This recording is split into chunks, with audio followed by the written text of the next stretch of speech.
and welcome to Hello Neighbor.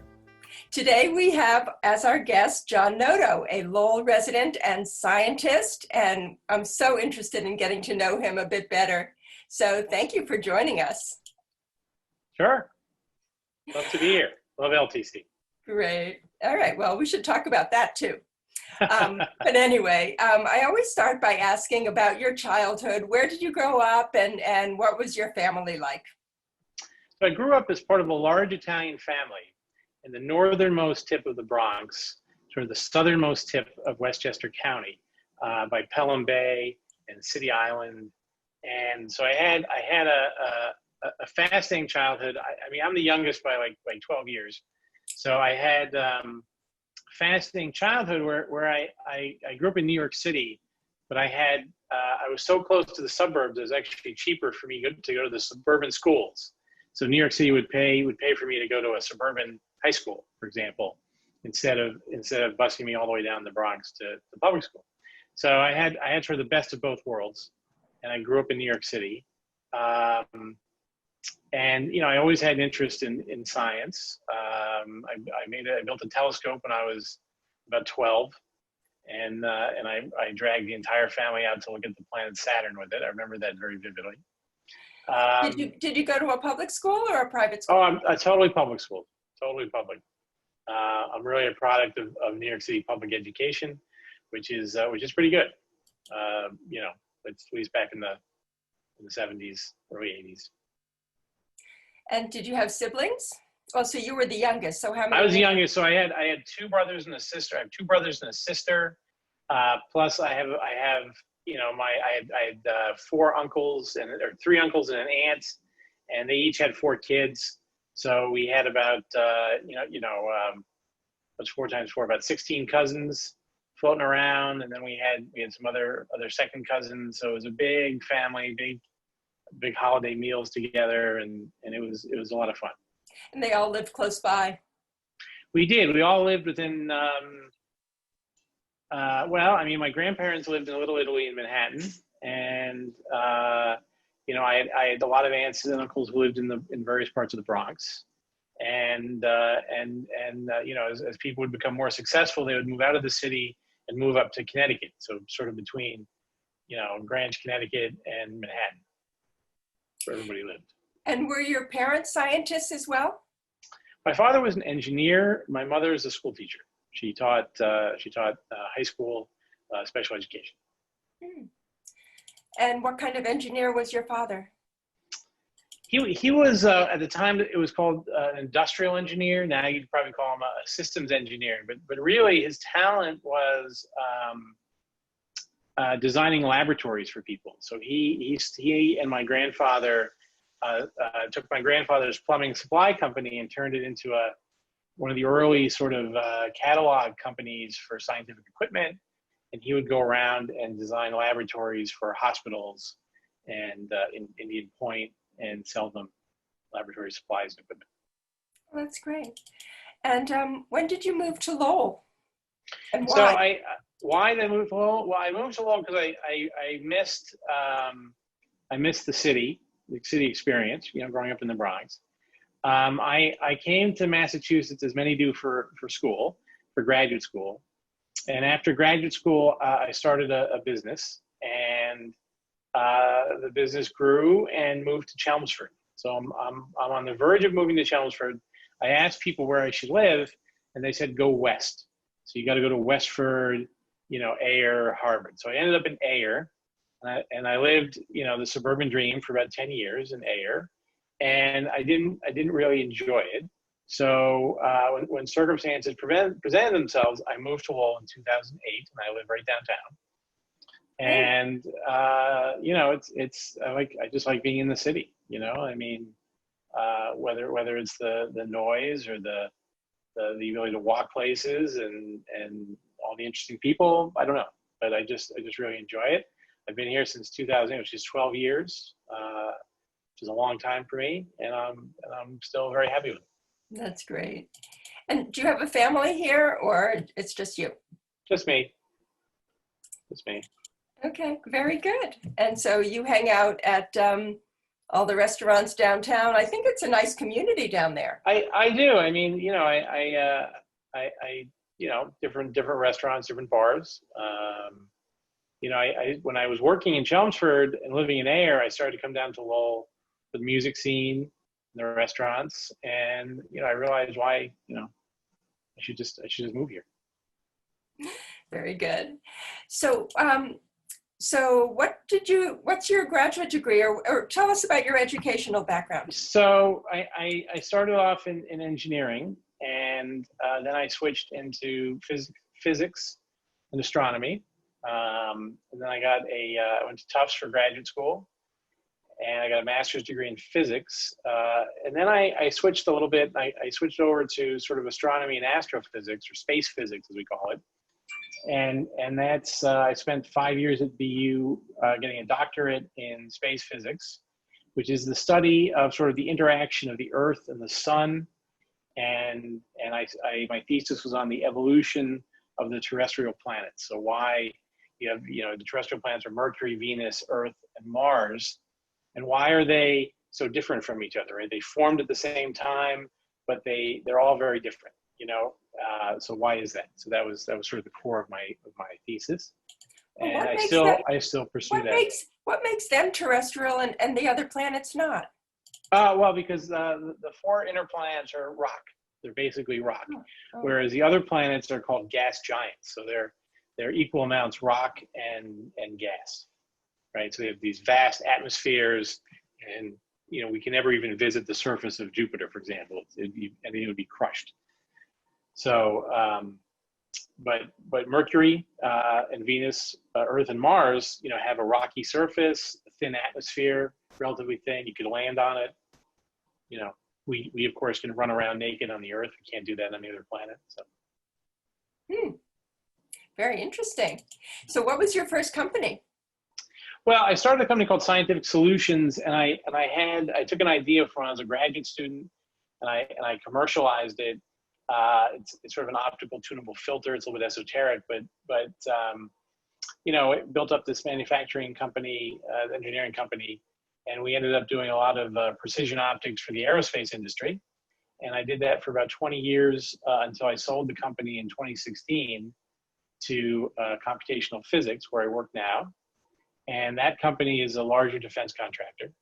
And so we are now a division of computational physics. We're sort of their New England hardware division. And luckily I was able to move my office over to the boot mill. So now I can walk to work. That's fabulous. It is, isn't it? It's amazing. Yeah. So what does your company make? So we continue to make devices that sort light, right? I mean, what we do is we do a type of spectroscopy that's very precise, and it allows you to remotely measure chemical composition, atmospheric composition. We have several contracts with government agencies to monitor the very top of the atmosphere. And that information is useful for predicting satellite orbits and other things. So we do that from the ground, and we measure parts of the atmospheric ionosphere and the very top of the atmosphere. We also recently have gotten into the small satellite business, where we make sensors and components for small satellites. And we actually launched our own satellite for the first time in 2015. And we have another one on deck. We're hoping to launch it as soon as Virgin Orbit gets their act together. So. Wow, that's amazing.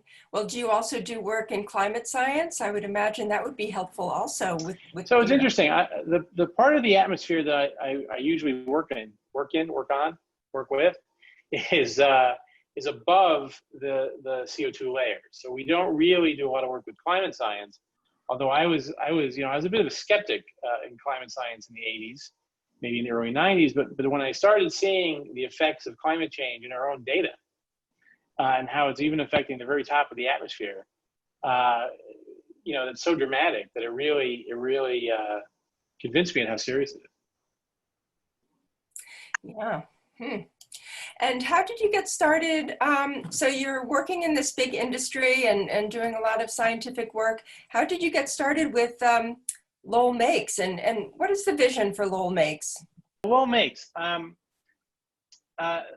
Two neighbors and I were taking a class at the Deshpande Sandbox on social entrepreneurism.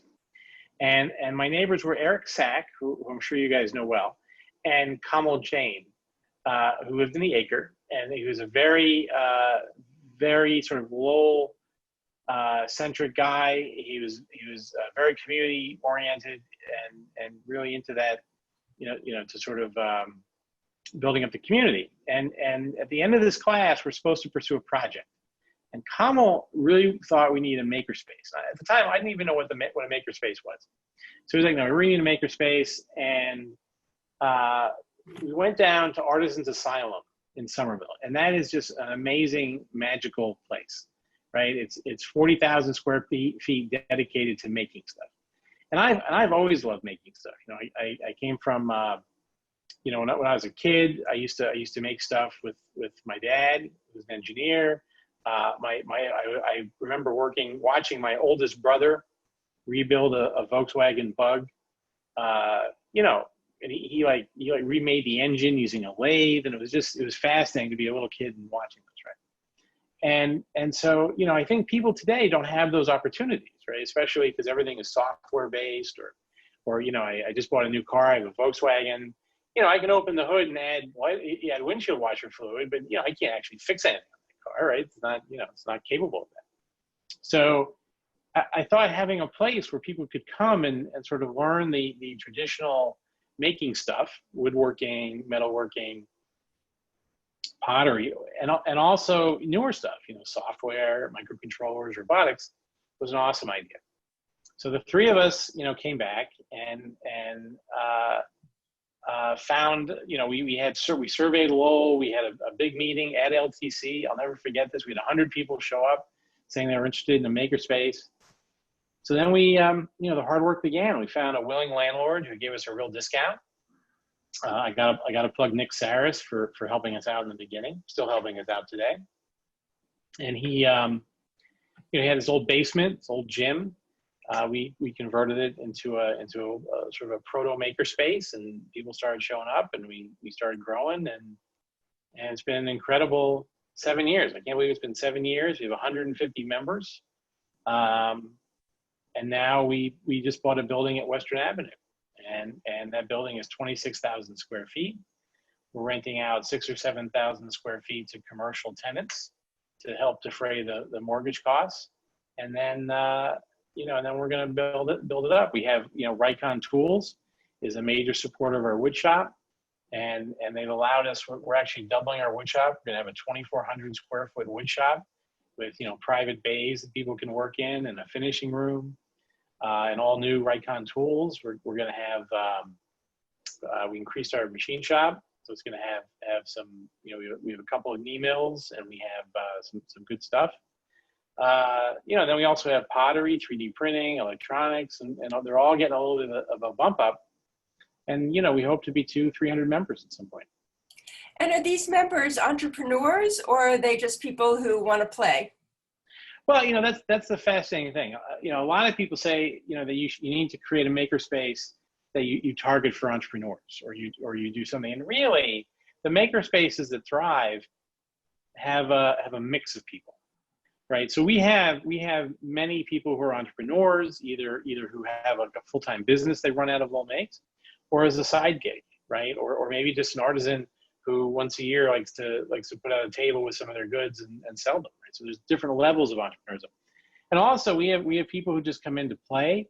We have people who come in and they actually just like to fix the machinery and work on the machinery itself. And we also have guys who just like the Wi-Fi and the free coffee, and they pay their $50 a month. They show up and they just do their work. They telework from our space. So we have a wide variety. Do people pay by the amount of space that they use, or is it just a flat fee?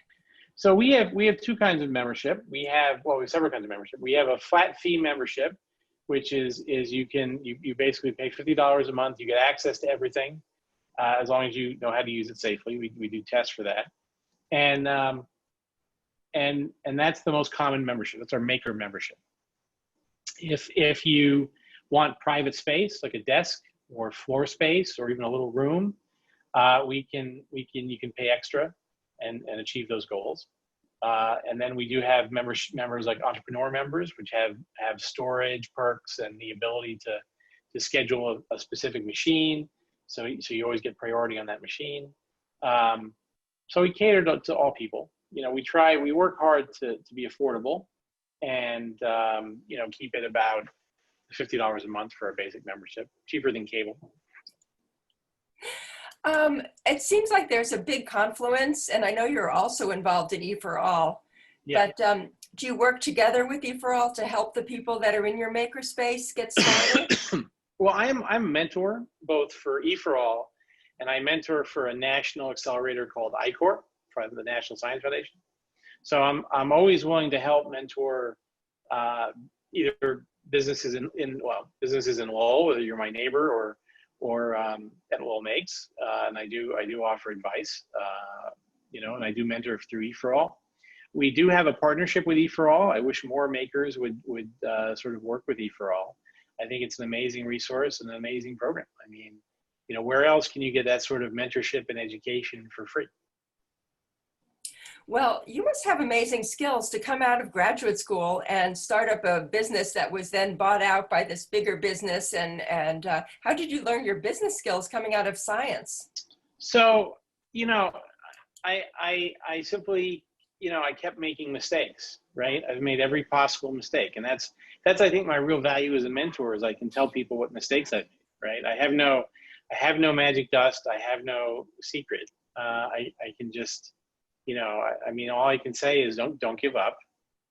Don't be afraid to make mistakes, and always pivot towards your customer. I mean, that's the most, right? All successful businesses have great customers, right? So you need to constantly be looking for and pivoting towards your customer.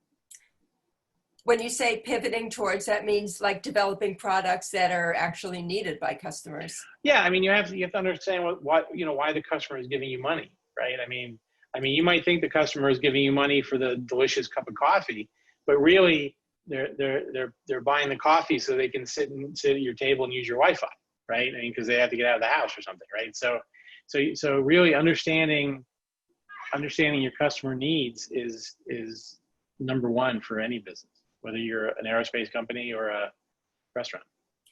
And you just kind of picked that up sort of through osmosis. I wouldn't say through osmosis. I picked it up because I wasn't doing it at first. Uh-huh. And I had a couple of people. I mean, I've had great mentors, right? I had a venture capitalist who sat me down over a few lunches in Kendall Square and sort of explained things to me. I've had other CEOs of small companies take pity on me and give me advice. It's all. From my 9th grade earth science teacher, J.J. Neely, who was an amazing mentor when I was showing interest in science, to a venture capitalist or a CEO. You are a product of your mentors, right? I mean, you need to find some mentors and you need to talk to them and understand your customers. That's really, there's no magic to it. Yeah, I think that's true at all levels of all industries, is you have to learn from other people. And what would you say makes good science education in the schools? I mean, you obviously got so motivated to go into science. Do you think science is taught well in public schools now? Well, I'm kind of been out of education for a while, right? So I did teach, as a teaching fellow at Tufts for a couple of years, and at BU, as an academic department. I think, the secret to science education is, and unfortunately, I guess now we teach a lot towards these tests, these MCAS tests, but I think we have to understand that the importance of science is not the facts that science produces, but the method of science, the scientific method. That's the revolutionary thing of science, and that's what's allowed us to create modern society. So I think if you teach that in a way that's intuitive and experimental and hands-on, that can really excite people. If you teach people it's just about these facts and reciting these facts, I think it turns people off.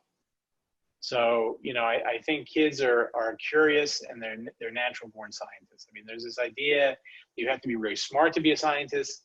I disagree. I think you need to be curious, and you need to use the scientific method. Very good. Yeah, I think that curiosity is very underrated. I think in my field also, Totally. Curiosity is the key to everything, because that's how you grow. Yeah, absolutely. Yeah. So do you have any role models or people that you really look up to throughout your life? Well, you know, I've had a lot of teachers and professors, you know, who have mentored me, who I said, you know, I'd like to be like this guy. You know, science is very much an apprenticeship, right? So when you do your PhD, you know, you're sort of working very closely with a faculty member. And I was able to do that for 5 years with my advisor. And he was definitely a mentor of mine.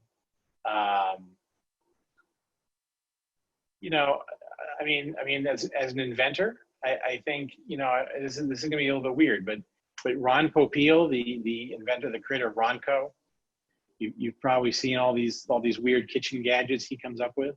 Oh, yeah.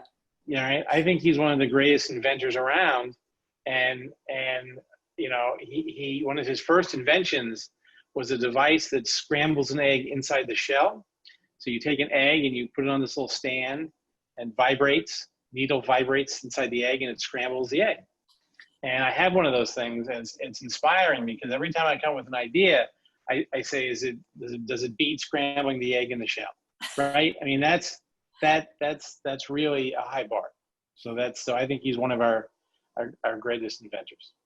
So he's not only an inventor, but he's also a business person, because he must sell. Sure. I mean, sure, so sure. And he has a TV show, you know, I mean, so that's great. But really, I think inventions don't have to be, you know, super complicated. I mean, I have patents in, you know, optical telecommunications and missile defense, but really, you know, he scrambled the egg in the shell. That's amazing. You know, how do you beat that? Well, it sounds like you've got some things that might beat that. But so tell me, with this pandemic, how are you spending your time? Are you mostly working from home? Are you doing anything new that you enjoy? Well, I mean, I think basically I oscillate between trying to have some level of normality and wrapping myself in tinfoil and hiding in my closet, right? So those are the two extremes. So right in March, when Governor Baker sort of closed things down, we started working from home. And you know, you can do that for a while, but we're in manufacturing. We build things. We have labs. You know, someone's going to have to come in at some point. So as a manufacturing company, we were able to reopen in May, and we came back. And also that's when we moved into the boot. So we had an adventure of sort of moving during a pandemic. That was exciting. And you know, we're in this nice new space, the boot. I'd like to shout out to Farley White for that. No, what is the boot? Oh, Boot Mills. Oh, the Boot Mills. Oh, the Boot yes. Mills. Yeah. So Farley White runs the Boot Mills or owns the Boot Mills, and we're a tenant there now, and that's very nice. And so we're sort of back to work. Everyone tries to stay home, you know, 1 or 2 days a week. Work from home 1 or 2 days a week. I'm not sure how successful that is, but you know, we're making it through. You know, I found out that, you know, on government contracts, there's no provision for a pandemic, so we still have to deliver, you know, on time and on budget. So we are endeavoring to do that. Okay, and another question about science and the pandemic. Do you think that science will prevail in this vaccine? Or are we going to be rushed into something that might be dangerous or ineffective? You know, I try not to talk about things that I don't know anything about, right? And I'm a physicist, not a biologist. I do have friends in the business, and I think they would say that you know, if you follow the scientific method, right, we'll eventually get to the right answer. It might not be fast enough for, for us, in the sense that we want it tomorrow. But if we're faithful to the scientific method, we'll get the right answer, and we'll have a safe vaccine with some level of effectiveness.